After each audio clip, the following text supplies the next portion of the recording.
Bonjour ou bonsoir, nous traitons notre troisième partie de la série des faux raisonnements. Et cette troisième partie a été intitulée La volonté parfaite de Dieu ou la volonté permissive de Dieu. La volonté parfaite ou la volonté permissive de Dieu. Il est important pour le croyant, le disciple de Jésus-Christ, de faire la volonté de son Dieu, de celui qui l'a créé, et donc de connaître la volonté de Dieu.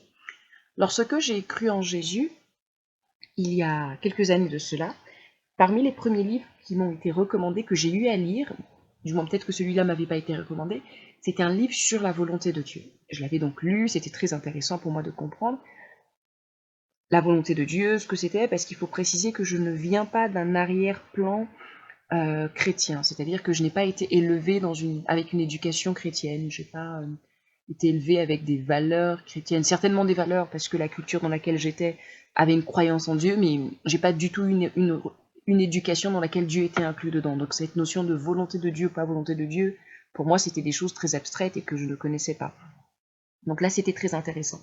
Et en échangeant avec les frères et sœurs, les croyants, j'ai entendu une notion qui m'avait un peu interpellée, à savoir qu'il était possible d'entendre, oui, mais soit il faut savoir si tu es dans la volonté parfaite de Dieu ou dans la volonté permissive de Dieu. Donc je crois que j'avais posé la question, on m'avait fait comprendre que la volonté permissive de Dieu, c'est Dieu ne le veut pas, mais Dieu le permet. Donc c'était resté dans ma tête, même s'il y avait eu un petit déclic de, c'était pas très sensé pour moi, mais bon, disons que c'est passé, je suis passée à autre chose. Le temps a passé, et le pragmatisme, c'est-à-dire le fait d'être concret et de comprendre ce que je fais, de comprendre ce que je dis, m'a poussé à un moment donné à m'arrêter simplement sur l'expression la volonté permissive de Dieu, à savoir ce n'est pas ce que Dieu veut, mais c'est ce que Dieu permet. Je me suis dit, mais ça veut rien dire. Ça ne veut strictement rien dire.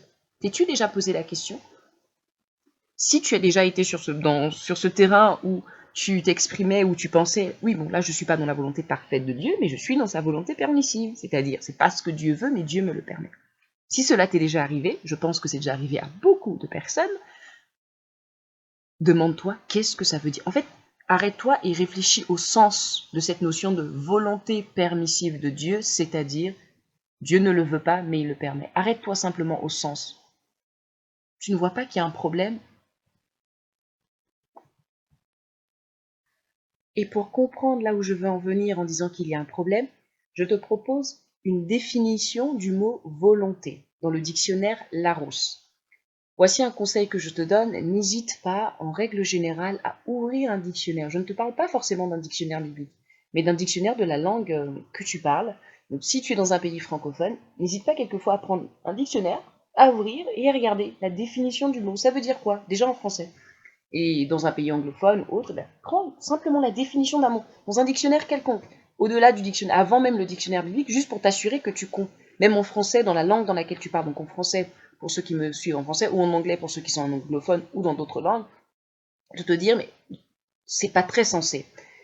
Donc là, plusieurs défis, le dictionnaire Larousse, c'est sur internet, donc www.larousse.fr, admet plusieurs définitions au mot volonté. Mais je vais prendre cette définition-ci. Donc la volonté, c'est ce que veut quelqu'un. Ce que veut quelqu'un. Donc c'est ce que veut, le vouloir. Comment puis-je dire alors la volonté permissive de Dieu, ce n'est pas ce que Dieu veut, mais c'est ce qu'il permet. Si ce n'est pas ce que Dieu veut, alors il n'est pas question de, entre guillemets, volonté permissive, non. C'est soit tu es dans la volonté de Dieu, soit tu es dans la rébellion contre Dieu. La volonté permissive de Dieu, ça ne veut rien dire, c'est-à-dire que ce n'est pas sa volonté, c'est de la désobéissance. En quoi est-ce que c'est un faux raisonnement? C'est un faux raisonnement parce que ça séduit le croyant qui se dit, oui, c'est vrai que je ne suis pas dans la volonté parfaite de Dieu, mais je suis dans sa volonté permissive, ce n'est pas ce qu'il veut, mais il permet. Donc si ce n'est pas ce qu'il veut, tu es dans la désobéissance. Mais ce mot volonté, cette expression volonté permissive, dans ta tête, te fait croire que tout va bien. Non, mais c'est pas, je suis pas exactement là où je devrais être, mais ça va quand même parce qu'il y a le mot volonté. Non, tu n'es pas dans la volonté.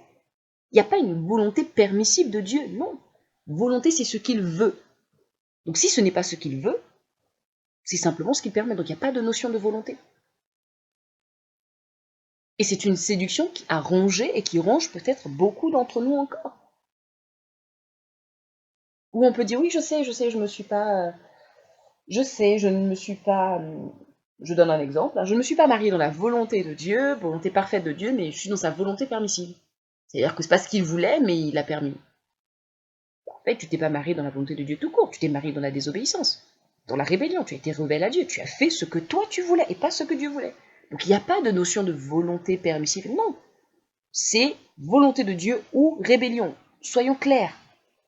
Parce que penser comme ça, tu verras que ça va te stimuler de l'intérieur. Et il y a peut-être des endroits où tu étais un peu léger, tu étais un peu légère en te disant oui, mais c'est pas bien grave. Bon, c'est pas parfait, c'est pas forcément ce qu'il fallait, mais c'est quand même la volonté permissive de Dieu. Non, c'est soit c'est la volonté de Dieu, soit c'est de la rébellion. Un point, un trait. Il n'y a pas d'autres artifices que l'on va rajouter. Je te pose donc la question, se pourrait-il qu'il y ait un domaine, il y a un aspect de ta vie où jusqu'ici tu te pensais être dans la volonté permissive de Dieu, c'est-à-dire ce n'est pas ce que Dieu veut, mais Dieu le permet quand même.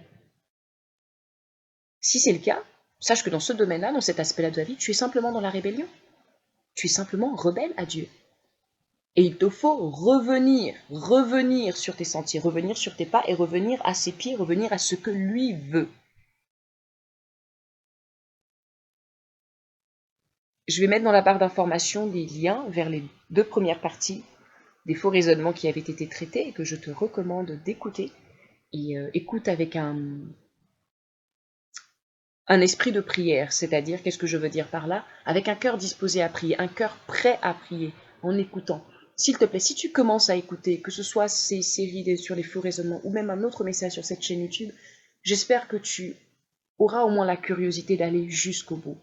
C'est-à-dire que tu vas commencer à écouter et te rendre compte que, oh là là, mais c'est de la folie, qu'est-ce qu'il dit ici, c'est n'importe quoi, cette image, c'est n'importe quoi, ce qui est représenté ici, je ne crois pas en cela. S'il te plaît, prends peut-être le temps d'aller jusqu'au bout. Qu'est-ce que je veux dire par là? Tu ne peux pas évaluer en toute objectivité un support, un contenu texte ou écrit si tu n'as pris qu'une partie. À moins, évidemment, que le Saint-Esprit te dise arrête-toi, bien évidemment, fais-le. Mais assure-toi que ce ne soit pas le Saint-Esprit, que ce soit bien le Saint-Esprit et non pas simplement tes propres pensées, ta logique, ta manière de concevoir les choses. Ta manière de concevoir les choses peut être différente de celle de quelqu'un d'autre, mais apprenant à écouter jusqu'au bout. En disant oui, j'ai écouté de A à Z, eh bien non, je ne suis pas d'accord. Et prenant ce je ne suis pas d'accord pour emmener au pied du Saint-Esprit. Qu'est-ce que toi tu en penses? Parce que si compte réellement, c'est pas que toi et moi nous soyons d'accord, c'est est-ce que le Saint-Esprit est d'accord? Et le tout étant de veiller que ce soit réellement le Saint-Esprit et pas simplement nos propres pensées.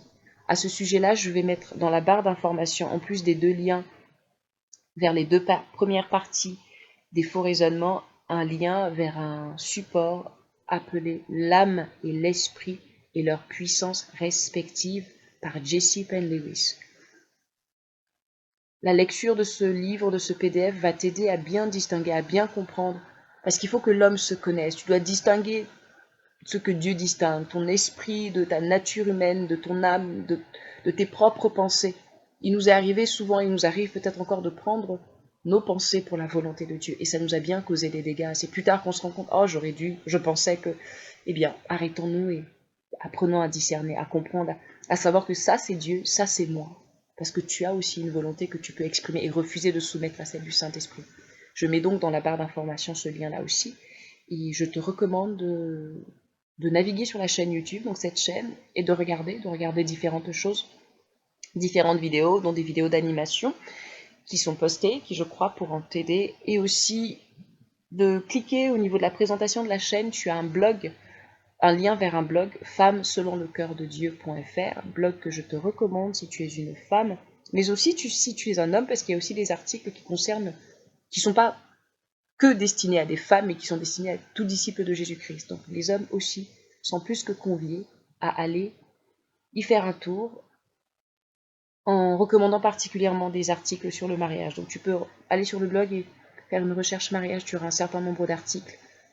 Donc qu'est-ce qu'un mariage réussi, que je te recommande, et d'autres articles. À très vite pour la partie 4 des faux raisonnements.